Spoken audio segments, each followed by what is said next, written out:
This morning, I'm joined by Independent Senator Dr. Varma Deyalsingh as we discuss the halt to the highway project, something that he put forward, halting any sort of projects or procedures with the Churchill Roosevelt Highway Extension until the Commission of Enquiry into the Solomon Hochoy Highway, that report is actually laid in Parliament. He's with us this morning via Zoom. Good morning, Dr. Deyalsingh.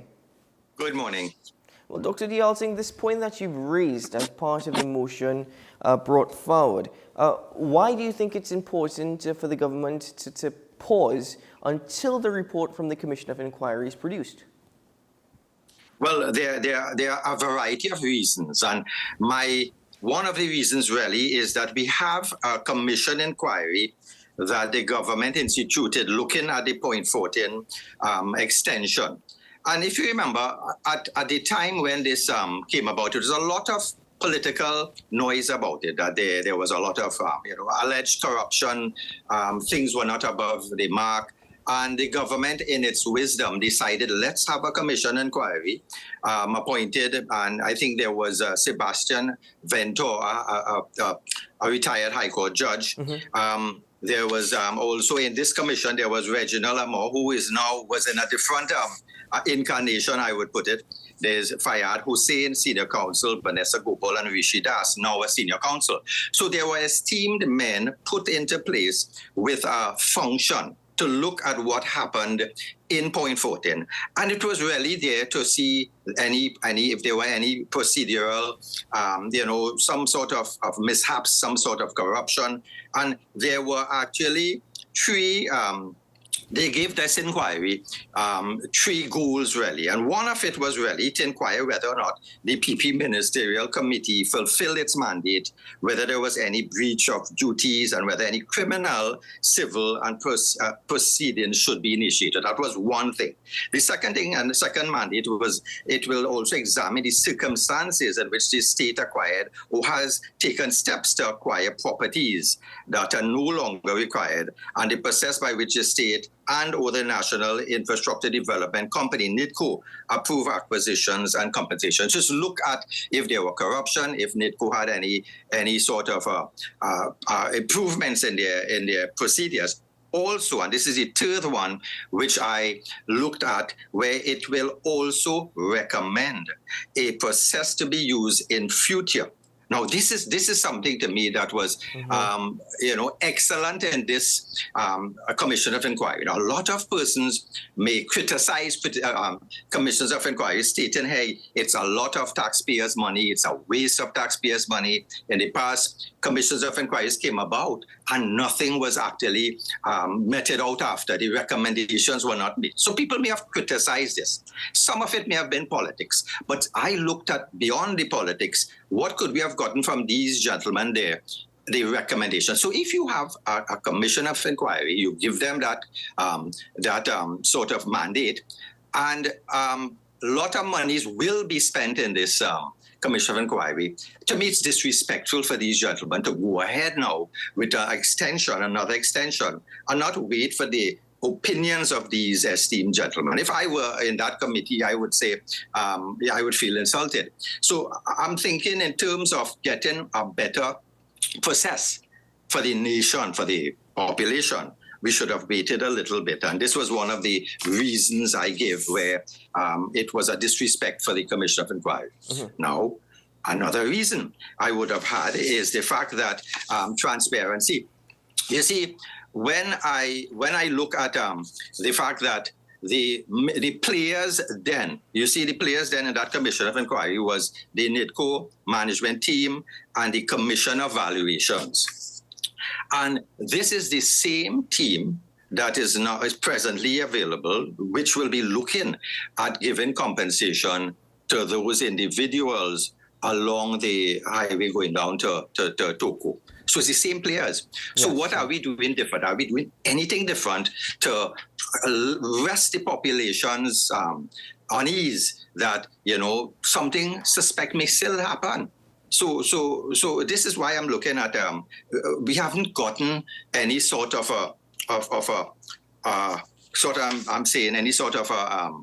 a guarantee that the same individuals involved would not do the same thing and will be repeating the same mistakes But again. Dr. Deyalsingh, if I'm not mistaken, I believe that the Minister of Works and Transport stood in Parliament and said that the process, as it relates to the acquisition of lands under the People's Partnership Government, the process that this particular administration is using is different.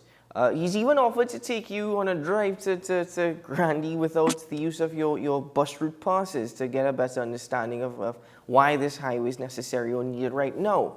But in his explanation, did he give any details as to exactly how this process is different?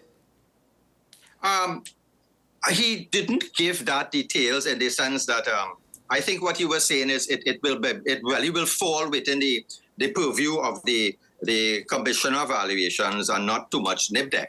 But my take on it is if you have the same players involved, we should have had some procedure whereby we could have now looked at those individuals, see mistakes that were made, and also see how we can work around these problems.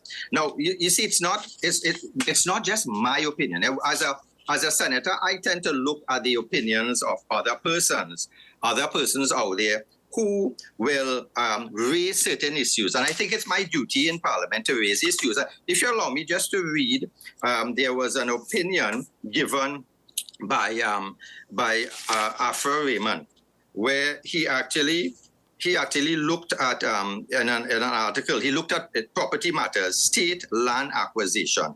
And Afra Raymond said that properties could be garnered from private treaty. So you and the landowner could have a private treaty to get that land. And, you know, sometimes if somebody had an extension to their house, they may not be able to get full reimbursement for that extension because that was an illegal extension. So he looked at private treaty as well as compulsory purchase.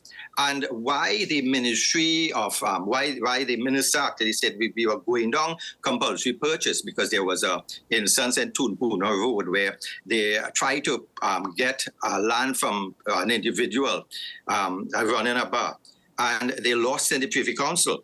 And the thing is, so I think they were trying to do things different, the compulsory purchase. But Afra Raymond raised a point here, and this is what I want to bring around. He actually mentioned that and this is his words, the main objection from the state to the compulsory purchase approach is that the private treaty approach is supposedly more efficient. And he contested this notion, as we see time and time again, that private landowners are able to extract sums way in excess of what would be payable under the compulsory approaches. Now, he mentioned this. Just think of Eden Gardens, in which compulsory approach would have allowed the state to lawfully acquire properties for 35 million, yet the HDC paid 175 million. So therefore now, this serves to me to say that something went there that could have, something went transpired that the taxpayers have to try to say what went on. How could we prevent this from happening again? And this is why I'm thinking if we had a proper protocols now from the Commission of Enquiry, we now taxpayer would have feel a little less cynical that something is going on. You see, this is also to protect the government from what I call political noise. So what is political noise? Any project the government does, you will have people opposing it. You will have independent thinkers giving their opinion. And here you have independent persons giving their opinion and not getting that satisfaction. And the population may sit back and say, well, would Eden Garden happen again? You know, so these are the things that we have to look at. And so it's not just the Commission of Enquiry being disrespected. It's not just transparency, which I think I serve to bring this, but it is also the fact that you remember we are in a situation where we had in the dry season we had a little bit of rain. And what happened? It was chaos in certain areas. The highways, certain areas were flooded over, and it's a little frightening to know that we have not gotten to grips with the flooding issues. Yet still now we are going to take a forested area go into Toko without having a full idea that, will this actually add to the burden that people have. Senator Deyalsingh, the point that you've also raised is that people often have a bitter taste towards Commission of Enquiry, saying that it's a cost, a burden to taxpayers, and even the time it takes to produce a report. Now, the commissioners, as part of this inquiry, was sworn in on July 16th in 2019. Now, we must keep in mind, since then, we've been in a pandemic. We've had many lockdown periods. But then Attorney General Faris Arawi indicated that the work of the Commission of Enquiry will continue over the COVID-19 pandemic. Last April, an anonymous source from the government said that they were about to start, actually, the hearings as part of the Commission of Enquiry. But up until this point, we don't know anything. We haven't heard anything further. So is it that there is, one, a possible deliberate delay in this Commission of Enquiry where we may not even get a report at all? And two, given the length of time that it's taken for this Commission of Enquiry to actually complete its mandate, is it, in this sense, affordable for the government to further delay any sort of development on this highway? Well, the government already appointed the Commission of Enquiry. Now, some may be politics, it's a good political strategy if a Commission of Enquiry could demonize an opposition's project, right? So they would have done that. But they did it regardless. So you can have a reason to do it, to actually go after the opposition, to actually get a better process. Millions spent. But I'm thinking we could get something good out of this. And we could have now approached the Commission of Enquiry and say, give us a partial sort of report.